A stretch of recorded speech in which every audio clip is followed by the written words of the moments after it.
through 6 games, what have you thought of how your secondary has played and developed, and what areas do you want to see improvement going forward? I'd like to gain some more depth. Skies better, tackle better, punch out more balls. Coach, I'm asking about Robert Robinson real quick. It looked like he was out of his boot during the game. How's he progressing right now? He is getting closer, dry land running, weight bearing running, but doubtful for this game. But he is closer. I mean, he's out there running around. He's not practicing with us. Kirby, Mark Stoops was talking about NIL yesterday. I'm not sure if you heard about those comments. He said, I can promise you, Georgia, they bought some pretty good players. You're allowed to these days. We could use some help. Is that a fair assessment? What's your reaction to that? No reaction. There's much to do about nothing really. I mean, I think Mark's trying to garner interest in money from his fan base for his collective, and we're all trying to do the same in terms of trying to get money for our collective. Mark and I talked about NIL pregame, and we talked about it in our meeting. So I'm not biting on that. You're slowly getting healthier. You're talking about Rod Kendall came back at the running back position. How does this affect Dylan Bell, if any, or does he continue on that track of? He mentioned last week he loves the idea of being a dual role player. Yeah, it's just a matter of where we are at back. We do have Kendall back, and he seems much more healthy, and Dejan back. But Dylan gives us a lot of versatility to do other things. He's gotten better in his protections, picking things up, IDing things, understanding jet protection, understanding slide protections. He's getting better at those things. So we want to continue to grow his arsenal of plays and continue to use him as a wideout. So that's probably not going to stop regardless of who's there. Yeah, Coach, just to continue on areas of growth, where do you want to see Carson Beck continue to improve at the quarterback position? His play specific?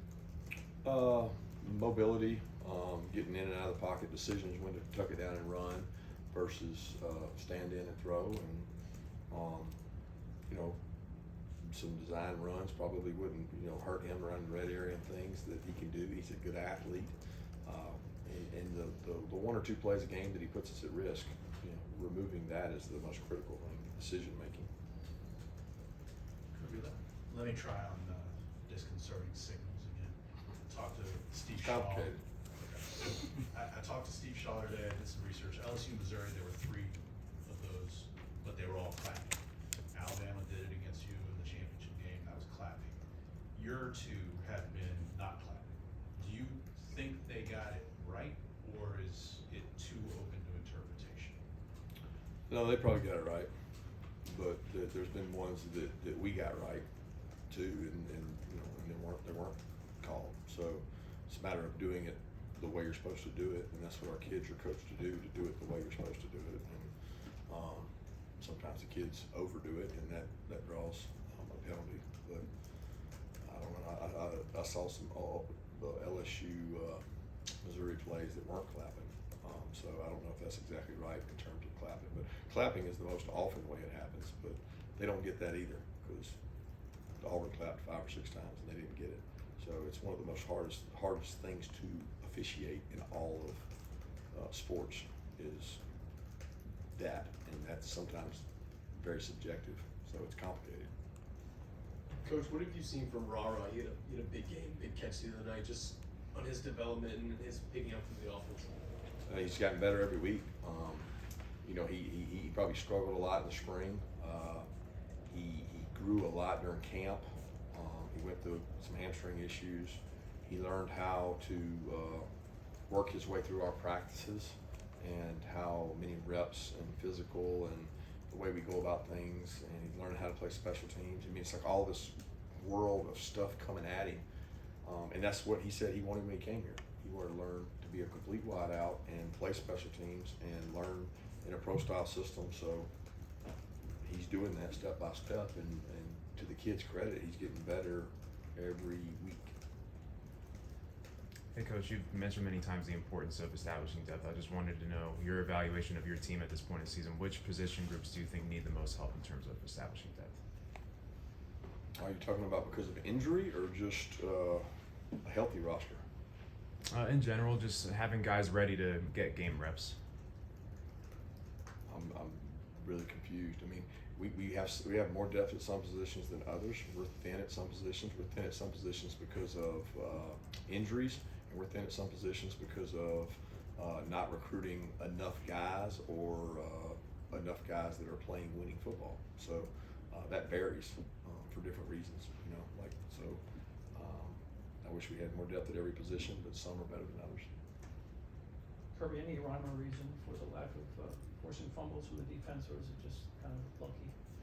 I don't know. I don't know if we have less snaps. I would love for that to be my excuse that we get off the field on third down so we don't get as many opportunities, but we still have a lot of snaps that we get an opportunity. We forced one, we didn't get it. You know, David Daniel punched it out and we didn't recover it, but we give rewards in points. Kids compete each week for points, and we give points for strip attempts. So since we've started going up on those point awards, they all compete to have the highest points. The strip attempts have gone up, but the fumbles haven't.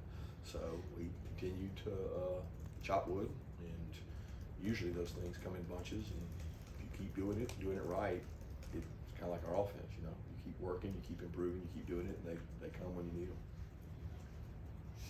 Coach, last week when we talked to you, you mentioned Andrew's interest in football. It doesn't have to necessarily be Andrew, but in general, if your child wants to maximize their potential in the football world, how do you go about approaching that as a parent? Depends on the age. You know, if we're talking about a 6-year-old, I don't know that we're gonna get there at that age. If we're talking about a 14-year-old, he better be well into it and like contact and like the toughness it requires to play the sport. So I think there's stages in development, and there's a lot of places in the state of Georgia that have unbelievable youth football programs, and that's usually a good sign for us because they develop talent, and kids choose to stay in football when they have good coaches. Kids choose to leave football when they have bad coaches. So I think the biggest thing is who are the coaches developing your child. Yeah, Raylan Wilson picked up a half sack last week. When he has a chance, and not just him, but other young players have a chance to get those reps late in game, how important is that for them, with them obviously also trying to contribute on special teams and do other things to maybe not move their way up the depth chart but still grow their game? Yeah, they get confidence. I think they get a reward for what they work on in practice. I think so many young players, in my experience of being the places I've been, especially at the higher end, there's a misconception that I'm going to walk in and take over the world because everybody's told me how good I am. And I've signed, or we've signed at Alabama and here and everywhere I've been, FSU, LSU, there's been unbelievable players we signed. And very few have instant success. So they have to go through that process of failure, and failure is good for these kids because it's going to be hard in life, and it's going to be hard what they do. And I'm proud of a lot of the freshmen getting some opportunities in these games we've had leads in, but they got a long way to go to be ready to contribute like a starter. And it starts in the meeting room, not taking notes or taking notes, walk through. They don't walk through like the older guys. I showed 10 minutes of tape today that was, look at this guy walk through, and look at this guy walk through. They're doing the exact same play. One's a senior and one's a freshman. Look at this guy's intentional way he walks through, and he shows his eyes and he puts his hands on people. And then you got a guy that's a freshman that's just casual and just like it doesn't matter because he doesn't think he's going to play. Well, the difference in that is just stunning. So I think learning how to be a good player is part of the process. It seemed like, correct me if I'm wrong, I know you will, it seemed like Marvin Jones Jr. played considerably fewer snaps this past week than he did the previous week at Auburn. Is that a fact, and if so, why, and how's his development coming out of there? Because obviously you have a lot of players to choose from at that position in particular. No, he's doing great. Marvin was dealing with an ankle injury. He sprained his ankle on Tuesday of, maybe it was Wednesday. Tuesday or Wednesday, he sprained his ankle and stepped on him. Rock collided and stepped on it. He rolled his ankle. Couldn't practice. Wednesday, Thursday, Friday.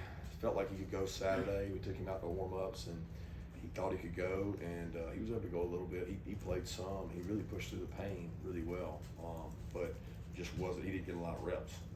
in terms of it, and you know, probably wasn't quite 100%, but played more in the previous games. But he's had a run of tough luck with 2 games almost missed with different things, and he's done a great job in practice, and he's got a really bright future. He's a very talented player. He's very smart.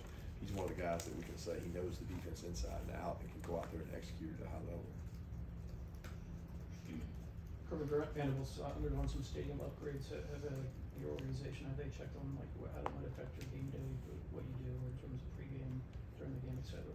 Yeah, we got some different things that they've handled with our ops people in terms of where we arrive, where we go, where we change, where we go to at halftime. All that stuff's changed. We went and site visited, saw it over the summer. Other teams have done it already. They've told us about it. I mean, we're well aware of it. We've made the players aware of it. Yeah, at that edge position, obviously, Jalen Walker plays that in a third down role. Given some of the depth issues that you guys have had there, is there any consideration maybe in a first or second down role, maybe giving him some more snaps there? No, that's not his position. That's not quite how the game works. He's 235, 245 pounds. He could be an outside backer and play outside backer, but we're developing as an inside backer because we have other outside backers. And you know, there's certain plays, and when the tackle's 6'6", 340 pounds, you know, you don't ask a guy that's 240 pounds to play on that guy. If they're gonna pass it every play, that'd be a great idea, but they don't do that in our league. Now, 2 more, anybody? All right, thank you.